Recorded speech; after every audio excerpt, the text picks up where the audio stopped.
selanjutnya kita akan membahas tentang upaya pelestarian lingkungan yang dilakukan Komposter Project Merah Putih. Namun setelah jeda berikut, tetap bersama kami di Halo Indonesia.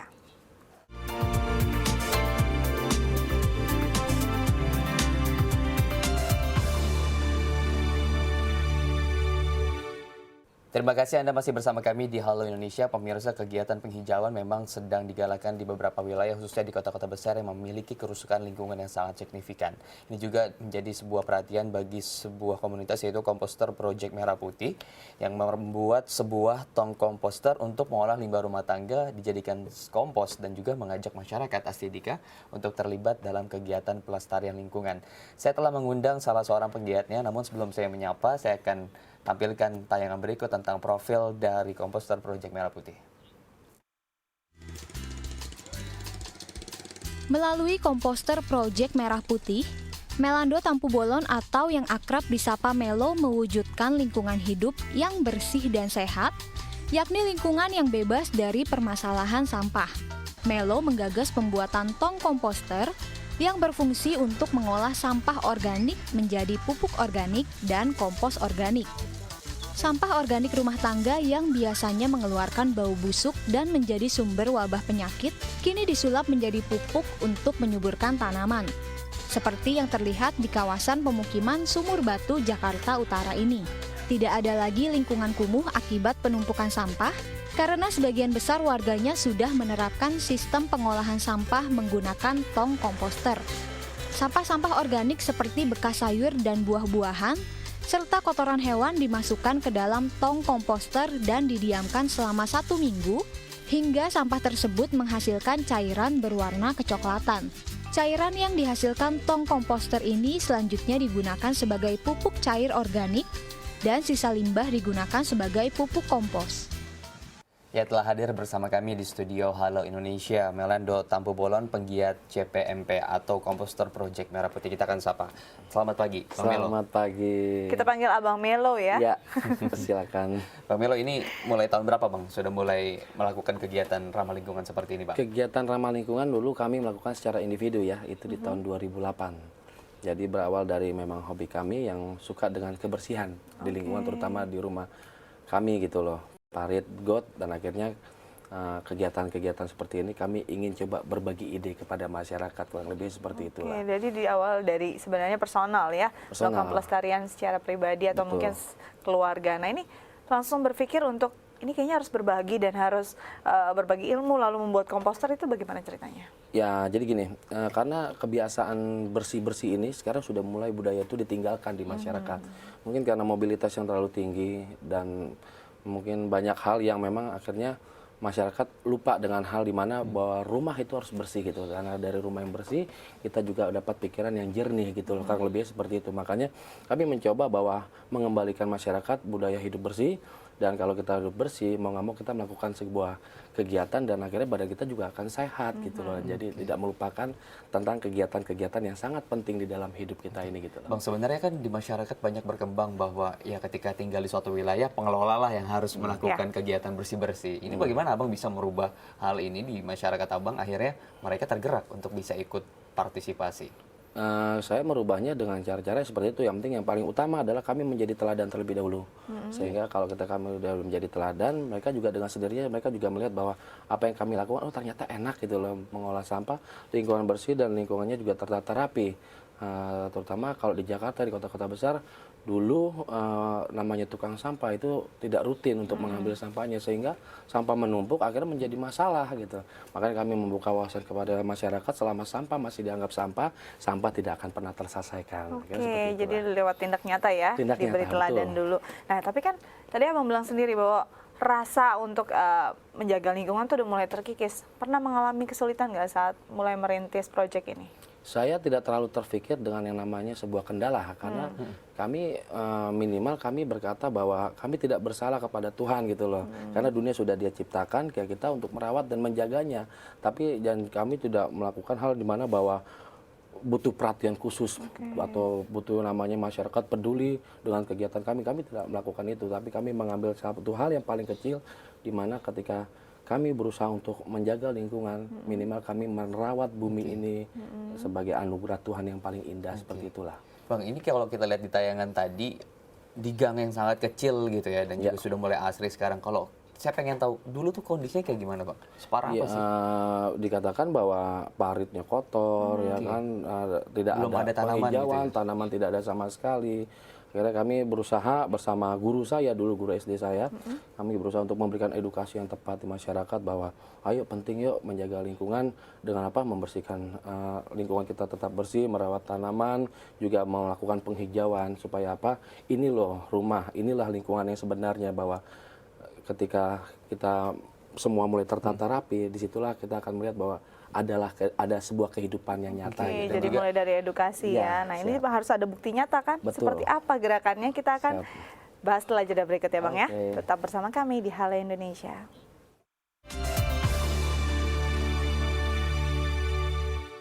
Terima kasih Anda masih bersama kami di Bincang Halo Indonesia. Kita lanjutkan perbincangan bersama komposter Project Merah Putih.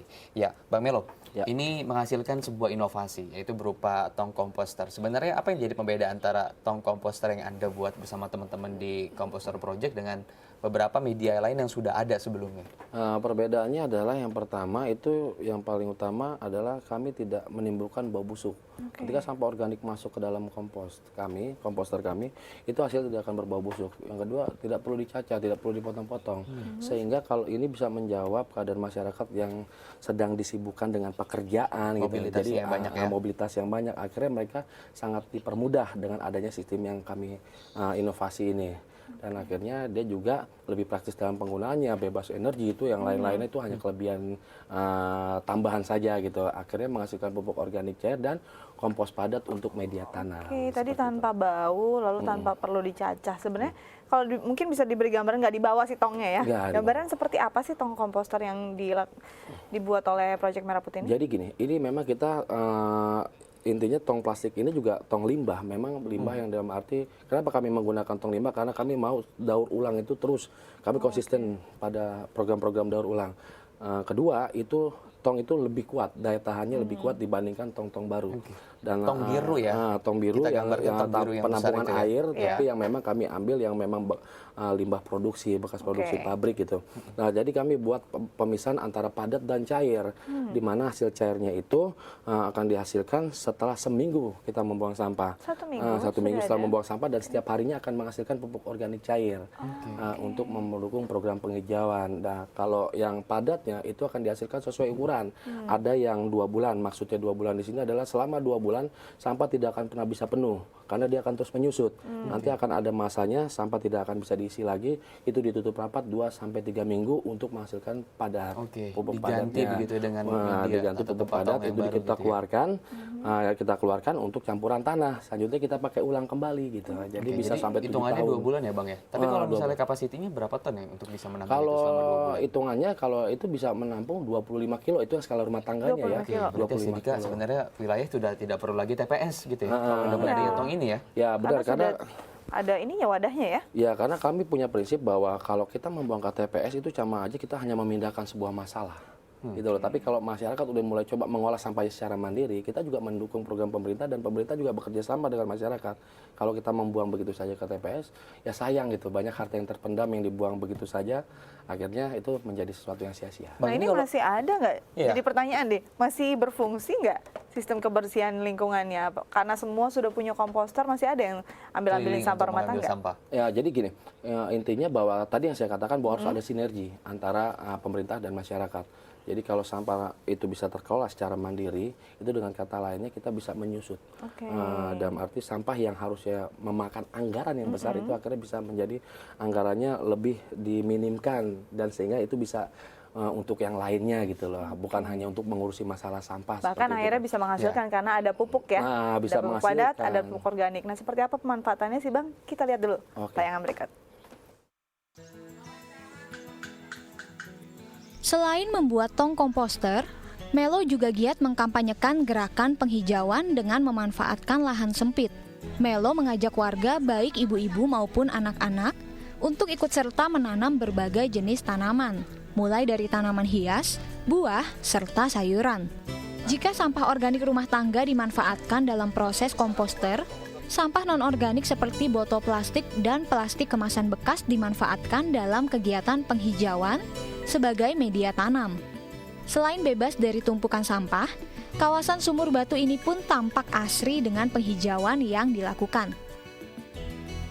Bang, Oke, ini kalau pantas hijau iya. ya, banyak pupuknya. pupuknya banyak, gampang diambil depan rumah. Dan nggak tadi ribet menggunakan juga limbah kemasan ya untuk untuk pot jadi media tanaman. tanam. Media tanam ya. Jadi sebenarnya kami juga membuat sebuah mengajak masyarakat untuk segala sesuatunya nggak harus belilah gitu loh. Kalau bisa gratis untuk kita manfaatkan apa yang ada gitu. Cuma butuh kreativitas ya, Bang, ya? Kreativitas saja Gampang gitu. ya Tadi ya kayak sebetulnya ya. minyak goreng kan bisa mengganti pot dibanding kita harus mengeluarkan kocek. Untuk Ya, dari gitu. trash bag lagi gitu. Iya, jadi kita harusnya cobalah manfaatkan apa yang ada di sini. Ini kalau Di area mana sih? Iya. Di area mana? Kami di Kemayoran di Serdang Baru 12. Kemayoran. Jadi wilayah kami di situ dan wilayah penghijauan kami di daerah Sunter. Ini untuk penempatan areanya, satu tong sampah mengcover berapa rumah? Jadi ada memang yang untuk secara mandiri. Awal mulanya kami memang skala dari rumah ke rumah. Jadi itu hanya untuk diperuntukkan untuk satu rumah. Oh, jadi kecil bentuknya ya? Sekecil itu. Itu kami berawal dari tong yang 25 liter. 25 liter. Nah, akhirnya kebutuhan masyarakat meminta kepada kami bahwa ternyata ada skala lingkungan, ada skala industri gitu. Akhirnya mau nggak mau kami memenuhi kebutuhan masyarakat itu dalam mengolah sampah organiknya seperti itu. Oke, skala industri berarti warung-warung di sekitar sana. Bisa warung-warung makan, itu ya? bisa sampai 10 sampai 13 kakak itu bisa mengolah sampahnya seperti itulah kurang lebihnya. Tapi kalau skala lingkungan itu paling 5 sampai 7 kakak itu bisa dikelola. Bang, ini kan sebenarnya masyarakat harus di-refresh gitu ketika memang sudah mengerti dan harus di-refresh kembali. Itu bagaimana? Apakah ada penyuluhan lagi secara berkala sebulan sekali atau 2 minggu sekali? Betul, memang yang paling utama adalah sikap konsisten dalam pengolahan sampah. Tapi intinya di sini bahwa edukasi yang tepat akan mengantarkan masyarakat bermartabat gitu. Kurang lebihnya bahwa seringkali permasalahan sampah edukasinya kurang tepat. Sehingga mereka tidak tahu manfaat. Tetapi ketika tahu mereka manfaatnya, mereka pasti akan terus konsisten. Yang paling utama yang tadi saya katakan di awal, saya bahwa kami itu selalu konsisten dan kami menjadi teladan. Karena kami tahu apa yang kami lakukan, dengan sendirinya orang yang di bawah kami pasti akan mengikuti. Saya juga pengen tahu Bang gimana tadi metode untuk penyuluhan ya, Selika. Tapi kita akan tanyakan nanti setelah jeda berikut ya Bang ya. Tetap bersama kami di Bincang Halo Indonesia.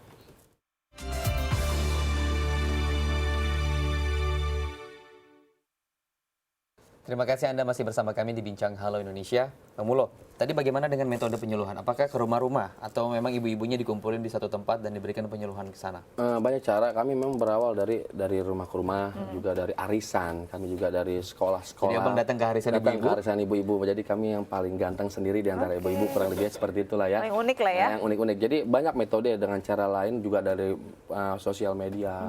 Kami berikan edukasi-edukasi. Jadi kalau di sosial media kami fokus pada memang murni untuk membahas sampah sehingga orang tahu oh inilah manfaatnya gitu. Instansi-instansi pemerintah juga di kecamatan, di kelurahan awal mulai seperti itu.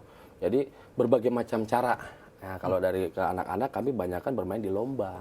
Bagaimana mereka memulung sampah, cara memulung sampah, bagaimana mereka menjelaskan komposter tidak harus sempurna gitu, tapi penjelasan mereka minimal mereka tahu manfaatnya. Praktiknya seperti apa jadi langsung? edukasi ya. Dan Edukasi itu ya, juga harus berkelanjutan ya. Betul. Karena harus dijaga terus. Nah, untuk mendapatkan tong komposternya bagaimana caranya?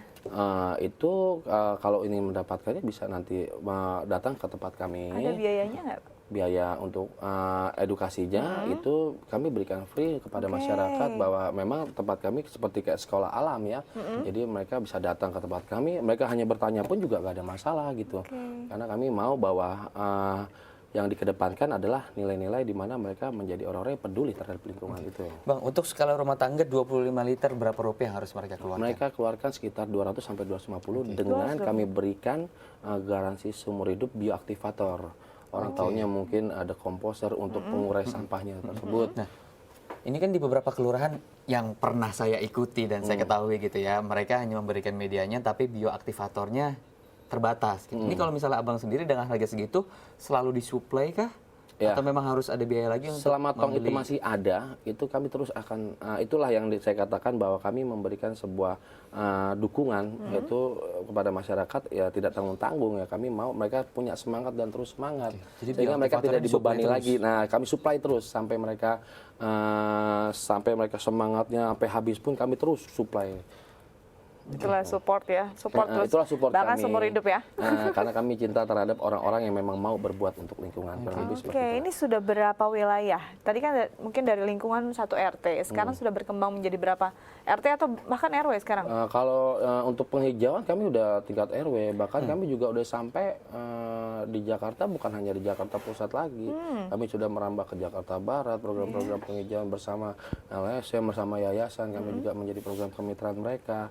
Kemana kami fokus kepada sampah, bahkan sampai ke Tangerang, bahkan sampai kami punya komunitas di Bali, yang mereka bukan menjadi orang Meluas yang ya? meluas, bukan hanya sentralisasi ke Jakarta, mereka melakukan apa di Bali silakan gitu. Yang penting mereka bertanggung jawab terhadap lingkungan, jangan berpikir tentang keuntungan, tapi pikirkan dulu berbuat kepada lingkungan. Apa yang kita bisa buat dengan sendirinya keuntungan akan mengikuti kok, dengan seperti itu. Oke, dengan sendirinya keuntungan akan mengikuti. Ya. Apakah memang tadi kan nggak cuma ini kan banyak yang melakukan membuat komposter. Apakah memang hanya digunakan untuk penghijauan atau tidak menutup kemungkinan bisa dijual dan menambah penghasilan? Ya, bisa menambah income karena saya katakan bahwa pupuk terbaik itu berasal dari sampah organik. Saya berani mengatakan seperti itu karena kami mengingat pada nenek moyang dulu. Nenek moyang memanfaatkan limbah kok. Mereka tidak kenal yang namanya pupuk kimia yang sekarang ini orang pakai. Tapi seringkali karena budaya itu mulai ditinggalkan, akhirnya kita melupakan budaya masa lalu yang dimana akhirnya harus membeli. Bahkan saya katakan bahwa pupuk organik itu bisa dikemas, itu bisa menambah pendapatan tambahan. Seperti sahabat-sahabat kami di Kembangan, mereka awalnya dimulai dari memberikan gratis kepada lingkungan. Awal mulanya, akhirnya orang mulai terikat dengan adanya pupuk ini. Mereka Jadi kebutuhan jadi kebutuhan, akhirnya mereka berani mengeluarkan kocek hanya Rp5.000 dengan kemasan botol mineral yang 650. Oh ya, Rp5.000. Rp5.000 mereka berani gitu. Berawal dari yang tadi saya katakan bahwa diberi gratis, ibaratnya katakan bahwa sedekah sampah lah, ya kan, beramal sampah kepada orang gitu, beramal air pupuk ini. Akhirnya dari amal itu membuahkan hasil. Gitu. Jadi nambah penghasilan ya? Kalau untuk pemanfaatan di daerah sendiri sebenarnya ada nggak sih? Artinya kan di kota banyak banget sampah organik. Sedangkan yang justru butuh adalah petani ada di desa. Sebenarnya ada nggak sih untuk pengiriman ke sana juga? Inilah yang lagi kami perjuangkan juga, bagaimana ada hubungan yang baik antara kota besar dan kota kecil atau di daerah-daerah. Karena kebutuhan ini sangat dibutuhkan di masyarakat di kota-kota kecil gitu loh.